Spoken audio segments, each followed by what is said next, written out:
दीव जो स्थानीय चुनाव जो निकाय का रिजल्ट था, तो उसमें आज भारतीय जनता पार्टी ने एक तरह से क्लीन स्वीप कर दी है।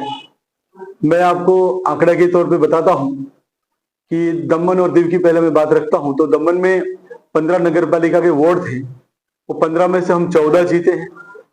16 जिला पंचायत की सीट थे, उसमें से हमने 15 जीती है।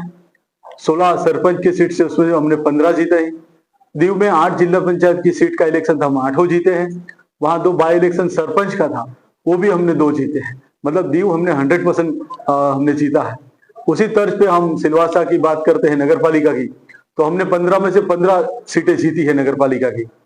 जो हमारे हमारे खानवेल और ग्रामीण की डिस्ट्रिक्ट पंचायत की बात करूं तो 26 में से हमने 24 सीटें जीती है, और सरपंच में हमने 26 में से हमने 16 सीट जीती है। इस प्रकार से हमने पूरे प्रदेश में एक प्रकार से भारतीय जनता पार्टी का भगवा का लहरा हमने लहराया है झंडा। तो मैं आज आपके माध्यम से हमारे जितने भी भारतीय जनता पार्टी के कार्यकर्ता जिन्होंने रात दिन मेहनत की है, उन सबको बहुत बहुत धन्यवाद करना चाहता हूं। और खास तौर पे हमारे जो केंद्रीय नेतृत्व है, हमारे आदरणीय यशस्वी प्रधानमंत्री जी माननीय नरेंद्र भाई मोदी जी, जिन्होंने इस छोटे से प्रदेश में 5 से 6 बार इस प्रदेश का दौरा किया, और जिस तरह से विकास की यहाँ एक प्रकार की गंगा बहाई, इस प्रकार से हमारे देश के यशस्वी प्रधानमंत्री जी ने इस प्रदेश को गिफ्ट के तौर पे दी है।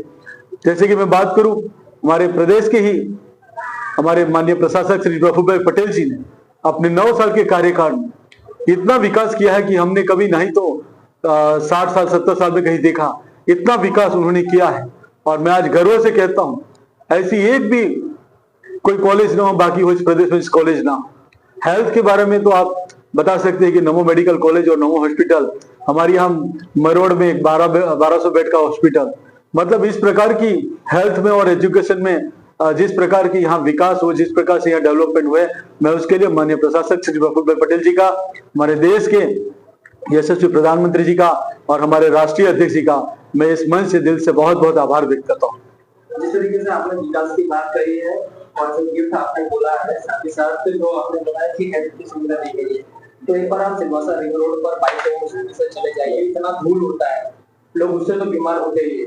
तो नमो हॉस्पिटल उसके लिए बनाया गया, और साथ ही साथ लोग काफी दिनों से इस तरीके से परेशान है। तो क्या यही विकास है और आने वाले 5 सालों में क्या उसे ठीक कर दिया जाएगा?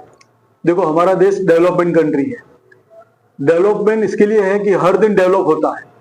तो ये छोटी बड़ी आपने एक ही रोड के बारे में बताया, इससे अलावा आप देखिए तो वहां आप खानवेल विस्तार में चले, आप खेरडी में जाके एक बार रोड देख लीजिए, आप दुधनी में जाके एक बार रोड देख लीजिए। डेवलप होता है और ये सतत चलने वाली प्रक्रिया है। एक दिन ऐसा नहीं कि आज एक जगह पे डेवलप हो गया इसका मतलब वो बंद हो जाएगा, ये सतत चलने वाली प्रक्रिया है। आपने हमारा ध्यान दौरा है उस पर, हमने बारिश का मौसम अभी भी आप देख रहे थे कि हफ्ते पर पहले ही बारिश हुई है। तो जैसे बारिश खत्म होगी, हमारे माननीय प्रशासक के काम में ये चीज है, और हम उम्मीद करते हैं कि जल्द से जल्द काम भी हम पूरा कर लेंगे। सर, भारतीय जनता पार्टी इतनी बड़ी पार्टी है, पहली बार ऐसा देखने को मिला कि पूरा चुनाव बीत गया। आज पहली बार चुनाव के बाद ये प्रेस कॉन्फ्रेंस हो रहा है। पब्लिक मन में भी कई सारे सवाल थे कि ना तो भारतीय जनता पार्टी ने अपने कैंडिडेट की इस बार लिस्ट जारी की और ना ही प्रेस कॉन्फ्रेंस की, उसके लिए क्या करना चाहिए? इसके लिए यही कहना चाहता हूँ, हमने हमारे विपक्ष को नींद में सोए हुए पकड़े हैं। वो ये चाहते थे कि हमारे से नाराज होकर छिटके वो अपने उम्मीदवार बनाना चाहते थे, हमने उसके मंसूबे पे हमने पानी फेर दिया। हमारी एक प्लानिंग के तहत ही हमने ये काम किया है कि हमने हमारे कैंडिडेट को नहीं, जैसे कि हम अभी हमारी पॉलिसी हम बता सकते हैं कि हमने इंडिविजुअली फोन करके सबको बोल दिया था, जिसको हम टिकट देने वाले थे उनको हमने बता दिया था कि आपको अपनी तैयारी करनी है। लेकिन हमने जानबूझ के हमारी प्लानिंग के तहत ही हमने किया था कि हमने कोई प्रेस वार्ता नहीं किया, हमने कोई डिक्लेयर नहीं किया। दूसरा सवाल ये है कि दादरा नगर हवेली, जैसे कि आप भी कई सालों से इस फील्ड में है और ये पत्रकार भी हैं, पब्लिक भी हैं, सब लोग हैं, पहली बार इसमें से देखा गया और विपक्षी ने भी इस पर सवाल खड़ा किया कि पहली बार इतने लोगों के जो कैंडिडेट के जो पर्चा रिजेक्ट हुआ, उस पर क्या करना चाहिए? जिसने जो बात खड़ी की है तो उसको पूछ लीजिए, आपके पास नगर पालिका में 15 वार्ड है, आपके पास 15 उम्मीदवार क्यों नहीं मिले? उसको पूछिए गोलंडा में आपको क्यों नहीं जिला पंचायत का मेंबर मिला? आप उसको पूछ लीजिए, क्या भारतीय जनता पार्टी का 17 फॉर्म कैंसिल नहीं हुए क्या? ये भ्रम फैला रहे थे इलेक्शन के पहले, वो लोगों को गुमराह कर रहे थे कि उसको कहीं वोट मिल जाए। उन्होंने 2024 में यही काम किया था, कांग्रेस ने लोगों को गुमराह किया था और वोट कुछ हासिल किए थे। लेकिन इस बार लोग सचेत थे, लोगों ने विकास को देखा है। मैं आपको बता दूं, क्या हमारे अंबोली का सरपंच का फॉर्म कैंसिल नहीं हुआ क्या? मैं खानवेल के हमारे जो 4 पंचायत के जो वार्ड मेंबर हैं, क्या उनका फॉर्म कैंसिल नहीं हुए? 17 फॉर्म कैंसिल हुए, 17 तो हमने कहीं मीडिया में आके कहीं बाइट दी क्या? गलती हुई होगी हमारे से, हम मान लेते हैं, हम मानने वाले लोग हैं, हम लोगों को गुमराह करने वाले लोग नहीं। हमने माना कि हमारी गलती हुई, हमारा फॉर्म कैंसिल हो गया। अभी उसमें किसका दोष देना है? अभी उनका यही प्रॉब्लम है। ये क्यों नहीं बताते कि ये हमारा फॉर्म सही था और ये फॉर्म कैंसिल क्यों हुआ? फॉर्म दिखाने के लिए बोलो ना, किस प्रकार से उनका फॉर्म कैंसिल, फॉर्म क्यों नहीं दिखाते? वो दिल्ली में जाके प्रेस कॉन्फ्रेंस करते हैं, आ जाइए सामने सामने डिबेट कर लेते हैं। ये सिर्फ प्रफुल्ल पटेल और जो यहाँ चुनाव अधिकारी थे उनको बदनाम करने की एक साजिश थी, लेकिन लोगों ने देख लिया। हम मानते थे कि 2024 में लोगों को उन्होंने गुमराह किया था, खानवेल में हमको कम वोट मिले थे, लेकिन आज खानवेल की परिस्थिति देख लीजिए। आज 11 में से 11 हमने जिला पंचायत सीट जीत ली है, तो लोगों का विश्वास तो है हमारे प्रति। कई दिग्गज नेता सर हारे भी हैं, आज तक जिला पंचायत के जो अध्यक्ष थे उनकी भी कारण हार हुई है, इसके बारे में क्या? नहीं, तो जो हमारे दामजी भाई कुराड़ा की आप बात कर रहे थे, मैं मानता हूं, देखो राजनीति होती है, कभी कभी उनकी जो सीमांकन थी वो भी बदल चुका है। वो पहले अलग पंचायत में थे, अभी दपाड़ा में आए हैं, तो कुछ कारण हुए हैं और उस कारण पे हम बात करेंगे और देखेंगे। और हमारी पार्टी हारने के बाद बैठती है, उस पर अध्ययन करती है कि किस कारण से हम हारे। हम किसी पे ब्लेम नहीं करेंगे, ये हमारा क्लियर है। सर, इतना बड़ा जश्न है आज, दादाजी ने भारतीय जनता पार्टी यहाँ जीत का जश्न मना ली है और सांसद जी भाजपा के होने में यहाँ पे नहीं उपस्थित है, उसके क्या?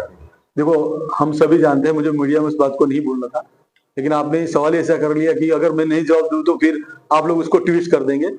बहन का हेल्थ का इश्यू रहता है, इसके लिए हमने कुछ बात हम नहीं, ज्यादातर उन्होंने प्रचार में भी कम आए हैं, तो अभी वो मीडिया में बोलने वाली बात नहीं है। लेकिन अभी आपने पूछ लिया, इसके लिए मैंने बोल दिया। हम उम्मीद करते हैं कि अगले कार्यक्रम में बहन हमारे साथ होगी। भाई साहब, प्रभु टोकिया अध्यक्ष जी अपना प्रेस वार्ता किया, प्रेस वार्ता में उन्होंने कहा कि इलेक्शन सिलवासा का हाईजैक हुआ है, इसके लिए क्या कहना चाहेंगे? ये बिहार में जो इलेक्शन चल रहा है ना, उनको यहाँ की बात वहां बिहार में उठानी थी और वहां अपना वोट बटोरने का उनकी प्लानिंग था। आप समझ सकते हैं, मीडिया के लोग, आप जागरूक लोग हैं, उनका एक प्लानिंग के भागरूप ही हुआ। क्योंकि आज क्यों नहीं बाइट दे रहे हैं कि आज हमारे कैंडिडेट हारे कि नहीं हारे? हम किसको ब्लेम करें? हमारी कहीं कमजोरी होगी, जैसे भाई ने कहा कि हमारे दामजी भाई कुराड़ा हारे, हम हारे मानते हैं कि नहीं मानते उस चीज को? क्या हमारे दमन में 12 नंबर पे क्या हमारे उम्मीदवार नहीं हारे? क्या हारे? हमारे सबसे मजबूत सरपंच था भीमपुर का, हम हार गए। हम मरवड़ में हमारी जिला पंचायत की सीट हम हार गए, तो कहाँ दिक्कत है? अध्यक्ष जी, स्वराज चुनाव जहाँ स्वराज चुनाव भाजपा के लिए जो प्रचंड जीत मिली, काफी अच्छी खबर है और सुकून देने वाली। वहीं दूसरी तरफ आदिवासी बहुल क्षेत्रों में चुनौती भी पेश आई हुई है, देखने को काफी नाराजगी भी मिली है बहुत लोगों में। उनको किस तरह से आपको विश्वास में लेना है, आगे की रणनीति क्या है? देखो, कांग्रेस ने सिर्फ आदिवासियों को उपयोगी किया है, वोट बैंक के रूप में ही उन्होंने उसका उपयोग किया है। आप देखिए, जब से हमारी सरकार केंद्र में आई है, हम भगवान बिरसा मुंडा जी का हम जन्मोत्सव इतनी धूमधाम से मनाते हैं कि आप आदिवासियों को हम ये विश्वास दिलाने में अब हम श्योर हुए कि आप देखिए 11 में से 11 तो खानवेल की अब बात कर रहे हैं, वो 11 से 11 हम जीत चुके हैं। आदिवासी को हम पे विश्वास, ये कुछ लोगों का स्टंट है, कुछ लोग हमको बदनाम करने की कोशिश करते हैं। क्या हमारे महामहिम राष्ट्रपति जी आदिवासी नहीं है क्या? भारतीय जनता पार्टी अगर सबसे अधिक किसी पे ध्यान देती है तो वो आदिवासी है और अनुसूचित जाति के लोगों पे ध्यान देती है।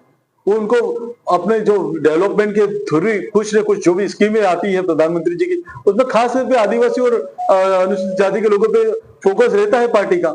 और हम आने वाले दिनों में ये भी विश्वास आपको दिलाते हैं कि हमारी जिला पंचायत में भी सरकार बनी है, हमारी नगर पालिका में सरकार बनी, हम अच्छा काम करेंगे, लोगों का दिल जीतेंगे। जहां हम कमजोर हो गए वहां हम मेहनत करेंगे। रिजल्ट આજે આવી ગયા છે।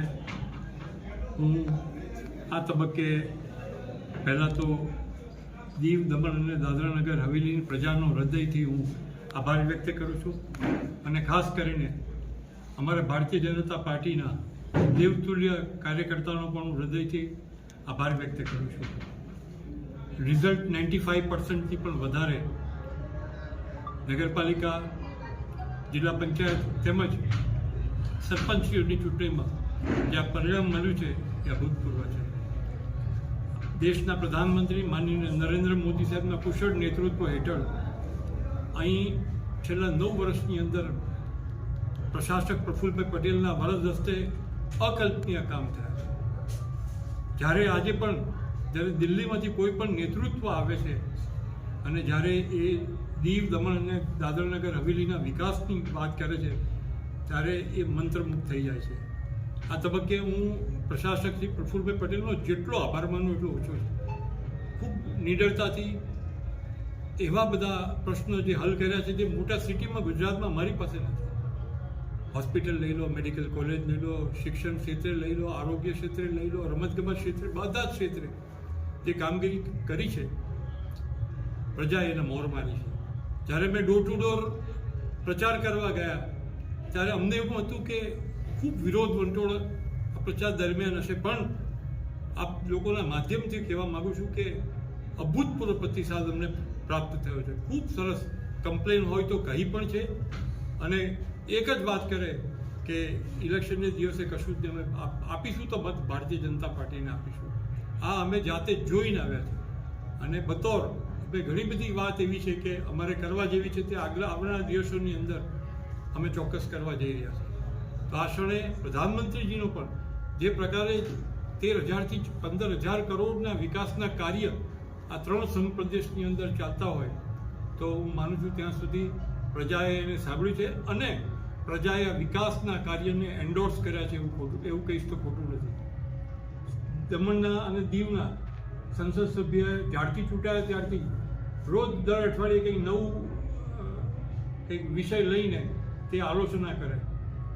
1.5 વર્ષ થઈ ગયું. આજે અમનેથી જે પ્રચાર કરવા જતા હતા ત્યાં લોકોએ કહ્યું છે કે સિર્ફ વાતના વડા કરે છે, બાકી કંઈ થયું નથી. અને આજે કોઈ વસ્તુ આજે વિકાસ જ્યારે કરવો હોય તો એને પેપરમાં આપીને રોજે રોજ એને વાગોડિયા કરવાની કોઈ મતલબ નથી. એક પણ કામ થયું હોય તો બતાવો.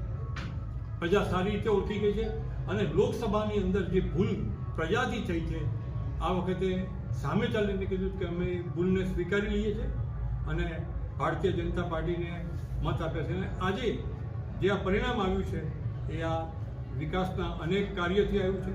શાંતિ, સલામતી આ બહુ મોટો વિષય છે જે માનનીય પ્રશાસક પ્રફુલ્લભાઈ પટેલે દરેક ઉદ્યોગકારથી માંડીને જાહેર જીવનમાં આજે નમો પથની અંદર બેન દીકરીઓ રાતે 12-1 વાગ્યા સુધી હરી ફરી શકે એકલા, આનાથી બીજું શું જોઈએ? તો આ ક્ષણે માનનીય વડાપ્રધાન નરેન્દ્ર મોદી સાહેબ અને આપણા પ્રશાસક પ્રફુલ્લભાઈ પટેલનો હું જેટલો આભાર વ્યક્ત કરું એટલો ઓછો છે. वहाँ बहुत सारे इशू वहाँ पर वो लोग चला रहे हैं. एक तो जंगल ज़मीन वाला इशू है और कुछ ना कुछ हमें ये भी देखने को मिला है कि जो आज तक वो प्रदेश में जो पेनिट्रेट नहीं था जो प्रॉब्लम, वो लोग जानबूझकर इलेक्शन के माध्यम से वो प्रजा में पेनिट्रेट करते हैं. वो हमें देखने को भी मिला है. हम उसकी बात पूरी डिटेल हम लिए भी हैं और हम वो डिटेल हम ऊपर प्रधानमंत्री तक किया तो उस जो विभाग के मंत्री है वहाँ तक हम लोग जरूर से देना चाहेंगे, क्योंकि वहाँ अगर कुछ नहीं मिलता है तो वो जंगल ज़मीन या कोई भी दूसरा इश्यू लेके खड़ा करते हैं. तो उसके लिए सरकार बैठी है और अभी भी कुछ ही गांव में है, पूरी जनता नहीं है. पूरी जनता को तो जंगल ज़मीन का कायदा मालूम भी नहीं है, पर कुछ लोग हैं जो इश्यू को खड़ा किए और वो इश्यू को आगे बढ़ाते जाते हैं. तो ऐसा मेरा स्पष्ट रूप से मानना है आने वाले दिन में जो हो सकता है वो पूरा हम लोग उस पर ध्यान देके आगे बढ़ेंगे.